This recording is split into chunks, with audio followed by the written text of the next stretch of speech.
Assalamualaikum warahmatullahi wabarakatuh.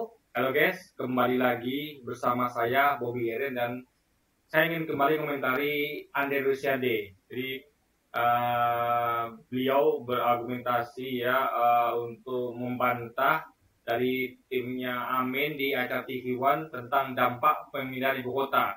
Jadi di situ tim Amin ini Capres Amin ini sudah menerangkan ya kenapa kok Amin itu atau Anies itu tidak setuju dengan IKN gitu, ya kan?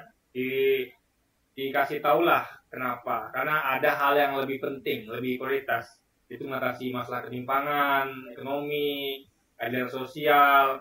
Kita butuh pemerataan yang mana daripada sekedar memindahkan ibu kota dan membuat kota baru pula gitu kan, bukan kota yang sudah ada itu besar, itu di Kalimantan Timur. Itu dana itu ya sekitar 90 triliun itu bisa dipecah ke 14 titik. Karena 20 triliun itu kan baru dari 90 triliun itu kan baru dari APBN aja di 20%. Di sisanya 20% lagi dari investor gitu kan, baik lokal maupun asing. Nah, itu dari 90 triliun itu bisa dipecah ke 14 titik. Jadi persebarannya merata dan bukan membangun kota baru, tapi memperbesar kota yang sudah ada. Sehingga akan menjadi kue-kue baru gitu. Jadi kuenya itu bukan hanya Jakarta, tapi tersebar dari Sabang sampai Merauke 14 titik. Artinya orang-orang yang selama ini memikirkan kan, wah kita kalau mau cari penghidupan ke Jakarta aja, oh nggak perlu. Di Papua ada, Sulawesi ada, Kalimantan ada. Anda bisa pilih tempat terdekat di dekat Anda gitu. Jadi kalau pindahkan Kalimantan, artinya orang akan ke sana juga. Orang di Papua kan Kalimantan, dari NTT, Sulawesi ya, Bali semuanya itu pindah ke sana, Sumatera, ya kan? Bahkan orang Jawa pun pindah ke sana. Artinya apa? Sama saja. Itu nanti ibu kota baru akan seperti Jakarta juga, guys. Sama saja gitu. Jadi memindahkan kemacetan Jakarta nanti pindah ke Kalimantan, ke ibu kota baru. Jadi kuncinya bukan di situ, bukan memindahkan masalah yang sudah ada menjadi masalah baru, enggak, guys. Dua masalahnya. Pertama, masalah itu akan jadi di Kalimantan Timur. Kemacetan itu kalau pindah ke situ. Yang kedua, hutan Kalimantan Timur hilang. Karena di sana di babat hutan kan, bangun kota baru itu kan babat hutan gitu. Karena mencari tanah kosong gitu guys. Nah, jadi itu masalahnya, masalah lingkungan ya kan. Nah, jadi penyebaran itu guys, keadilan. Misalnya orang Papua ya, mama Papua atau orang Papua itu dia mau mencari kehidupan di Jakarta, ngadu nasib nggak perlu. Di Papua nanti ada kota besar yang selevel yang mendekati Jakarta, nggak perlu jauh-jauh gitu. Ya mau pulang kampung dekat, ketika Lebaran tiba atau Natalan tiba, tahun baru tiba, dia pulang kampung dekat. Dari desanya ke ibu kota ke kota besar itu dekat, nggak perlu dari Jakarta jauh-jauh ke ini. Nanti itu kan masalah lagi tiap tahun mudik. Orang jauh-jauh dari Jakarta pergi ke Aceh, ke Medan, ke Papua, itu kan masalah baru. Kemacetan tiap tahun, guys. Baik Natal, tahun baru, liburan-liburan itu ya, itu macet. Jadi masalah itu tidak bergeser. Makanya dipecah 14 titik. Nah, itu yang tidak dipahami Andre. Lalu apa jawaban Andre yang saya bikin saya geli gitu guys ya. Ya apa dia? Kan yang si contoh tuh, Jepang juga macet. Ya, Jepang juga macet gitu kan. Apa jawaban dia? Jadi dia bilang ini, Jepang tuh macet cuma jalan tolnya aja. Tapi kotanya bersih, polusi sedikit. Dan infrastruktur bagus. Jepang itu negara ekonomi maju. Kita negara berkembang, nggak bisa samakan. Mereka punya budget. Ya kan? Mereka punya kemampuan untuk itu. Kita tidak punya kemampuan untuk itu. Itu masalahnya. Angka stunting di Jepang berapa? Di Indonesia berapa? Laparan miskin di Indonesia berapa? Di Jepang berapa? Coba. Saking mereka tuh ekonominya mampu, mereka memperkerjakan tenaga kerja kita. Coba. TKI banyak kirim sana untuk bekerja. Saking mereka tuh ekonominya tuh besar, guys. Itu masalahnya. Kalau mereka yang ke sini cari kerja, ya, di sana tuh susah cari kerja sampai mereka ke sini, bolehlah kita gaya kayak Jepang. Kita sebaliknya, kita susah, Jepang sudah maju. Kita yang cari kerja ke sana, guys. Luar biasa. Jadi nggak bisa menyamakan dari segi ekonomi Jepang Indonesia, nggak bisa. kita bicara tentang kemacetannya, bahwa Jepang tuh dan kota-kota besar itu terbukti macet gitu. Itu memang resikonya ibu kota memang gitu. Di Kalimantan juga gitu nanti. Kalau ibu kota beda situ kan, di situ semuanya berkumpul ya macet lagi gitu. Jadi sama saja. Nah, bagusnya kan dipecah 14 titik sehingga kemacetan itu akan mengurai gitu guys. Jadi balik gini loh, jalan ini macet, ya kan? Cuma kan ada satu jalan macet. Dibandingkan Anda bangun jalan baru sebelahnya, mending Anda memperbesar 14 jalan lain yang sudah ada, diperbesar. Sehingga orang itu akan terurai kemacetan gitu.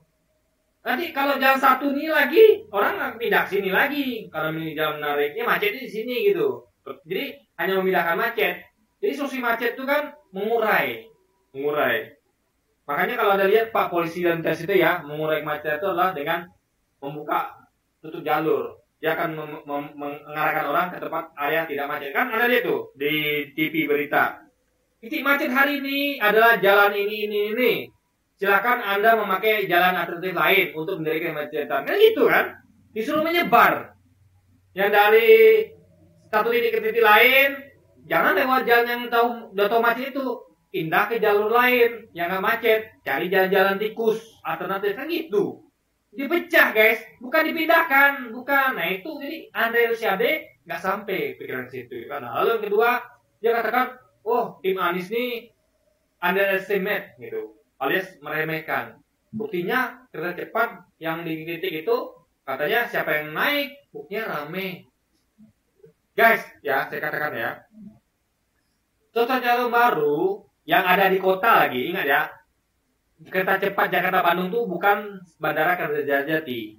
Bandara Kertajati itu jauh dari pusat kota.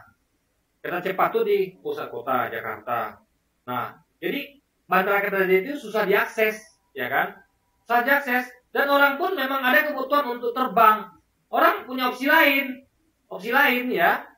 Daripada Kertajati bagus ke ke Halim atau bandara lain Jakarta, ngapain dia jauh ke sana gitu? Ada yang dekat. Nah, kereta cepat tuh nggak bisa disamakan dengan Kertajati. Nah, jadi dan ingat juga ya, kereta cepat itu ya, jadi jangan mikir bahwa oh itu bagus, enggak. Kereta cepat itu kenapa ramai? Karena harganya harga promo. Sesuatu yang promo itu ya, yang dianggap murah akan menarik orang. Namanya promo. Di mana-mana promo itu rame, nggak ada yang sepi. Itu yang pertama. Yang kedua, ini barang baru. Barang teknologi baru. Orang tentu pengen mencoba. Anda ingat ya, dulu pertama kali ada mall di kota saya, Pekanbaru. Itu pertama kali, namanya Samplan Plaza. Pertama kali itu ada eskalator, alias tangga berjalan di kota kami Pekanbaru ini. Ya, pertama kali. Apa terjadi? Itu Samplan tuh rame. Rame apa? Orang pengen coba eskalator. Begitu guys, sederhana sekali. Ya, gratis pula. Jadi sesuatu yang baru tuh ya, teknologi baru orang kan pengen mencoba gitu. Itu wajar, apalagi ada promo. Tengok nanti, yang tengok tuh nanti, bukan sekarang. Nanti, tengok nanti. Nah, saya baca berita terbaru, tanggal 1 Desember nih ya, itu update harga baru, itu masih promo. Ingat, masih promo. Jadi promonya panjang. Dari Agustus, September, sampai sekarang tuh masih promo guys. Jadi promonya berbulan-bulan. Harga promo. Wajar. Masih promo. Orang anggap, mumpung harga murah nih. Nanti kalau harga nggak promo kan harganya naik gitu. Ini masalah ini yang tidak bisa dibaca Andre. Gitu. Nah, lalu coba dibandingkan dengan bus ya atau travel. Nah, saya lihat lagi datanya nih. Ternyata memang jarak tempuh naik kereta cepat Jakarta-Bandung yang WUS itu ya, teknologi baru itu, memang makan waktu tuh nggak sampai sejam. 35 sampai 46 menit. Sampai. Tapi jangan lupa, tiketnya ya, harga tiketnya, promo nih. Ini promo, bukan normal. Sementara harga bus travel tuh normal. Harga tiketnya Anda tahu berapa? Ya, Desember ini 200.000 naik. 1 Desember, 200.000. Kemarin sebelumnya itu 150.000. Anda bayangkan harganya. Memang lebih cepat. Nah, kalau naik bus ya, itu yang paling murah tuh 35.000. Paling mahal tuh 90.000 untuk kelas ekonomi. Jarak tempuhnya hampir 4 jam lah. 3 jam 46 menit kurang lebih. Artinya kan beda 3 jam. 3 jam bedanya. Nah, Bagi orang-orang Indonesia yang kemampuannya terbatas, yang masih mikir biaya, itu akan lebih milih naik bus. Beda 3 jam. Kecuali kalau memang orang betul-betul bisnismen, betul-betul orang-orang yang memang ngejar waktu, dia punya bisnis, pertemuan yang harus jadi dalam waktu sejam, ya dia akan naik kereta cepat. Tapi orang-orang yang ke Bandung cuma untuk apa? Untuk jalan-jalan, untuk memang pulang kampung atau memang jualan, dia akan mikir itu kos. Anda sampai ke Bandung itu bayar 12.000, ya kan? Sementara dengan bus Anda bisa cuma 35.000 sampai 90.000. Bahkan travel itu cuma sekitar 45.000. Cuma beda 3 jam, mending naik bus atau travel. Kecuali orang betul-betul bisnismen, dia memang harus ketemu klien dengan cepat. Bahkan kalau ketemu klien dengan cepat pun dia bagus naik bus gitu, ya kan? Hemat biaya, cuma beda 3 jam gitu. Jadi itu harus dipahami gitu, ya kan? Jadi Anda ini nggak sampai ke situ pikirannya. Nggak bisa dia membandingkan tuh apple to apple, ya. Nggak bisa guys. Dia nggak ngerti kenapa itu kereta cepat tuh rame. Karena masa promo, harga tiket promo, orang tuh mikirnya karena ngomong promo dia nggak bandingkan lagi tuh. Harga berapa dengan harga tiket bus, ya tempuh cuma 3 jam. Orang-orang Indonesia ini ya guys, bukan kebanyakan tuh menengah ke bawah, masih mikir ekonomi gitu. Coba bayangkan ya, beras saja yang 15.000 naik itu ribut rakyat. BBM naik aja 1.000-2.000 rakyat ribut. Itu betapa rentannya ekonomi kita. 1.000-2.000 aja kenaikan itu bagi rakyat tuh bahkan menciptakan demo, menciptakan protes. Apalagi tiket yang beda jomplang itu. 35.000, 40.000 yang termurah dengan promo 12.000 itu berapa bedanya? Cuma beda 3 jam gitu. Kecuali beda berhari-hari, oke lah, ini cuma 3 jam. Saya jujur lebih milih naik bus. Kecuali saya bisnismen, untung kalau saya bisa menghasilkan untung lebih besar daripada itu, saya memang harus naik kereta cepat ya. Saya naik kereta cepat, tapi tidak perlu guys, ya kan? Lebih baik hemat. Dan ingat, ini harga promo. Nanti harga itu ketika normal, Anda bisa bayangkan berapa harganya, gitu kan? Nah, itu jangka panjangnya. Jadi tim Amin ini melihat kita semua tuh melihat jangka panjang. Jangan melihat yang masa yang pendek ini. Kita membangun itu kan bukan untuk sehari 2 hari, sebulan 2 bulan, setahun 2 tahun, tapi untuk jangka panjang. Berapa hutang harus dibayar untuk membiayai itu? Itu masalahnya. Coba. Berapa hutang harus dibayar? Dan hutang itu nggak lunas dalam waktu belasan puluhan tahun, saking besarnya guys. Kapan itu lunas? Coba. Kalau Anda memang suka hutang, silakan. Kalau saya nggak suka hutang. Saya tidak akan pernah hutang kalau tidak pepet gitu. Jadi sekali lagi guys ya, kenapa paradigma hutang itu begitu didewakan di rezim ini? Bahkan orang-orang kayak Andre pun itu terpesona gitu guys. Nah itu yang perlu kita kritisi. Jadi Andre ini nggak paham kenapa kereta cepat tuh rame dan dia baga-bagan itu. Tengok nanti ketika harga tiket sudah normal. Tengok nanti. Dan dia jangka panjangnya apa yang terjadi gitu.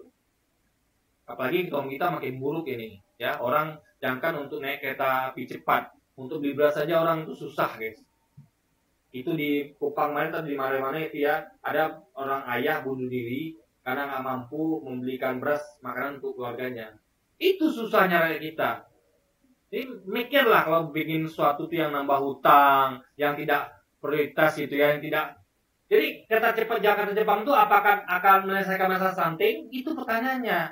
Apakah pembangunan kereta cepat pemindahan ibu kota itu akan menyelesaikan masalah guru honorer? Tidak.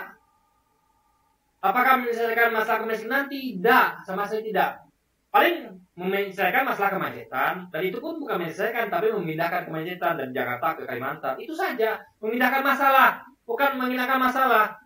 Dan banyak masalah negeri ini yang harus jadi prioritas.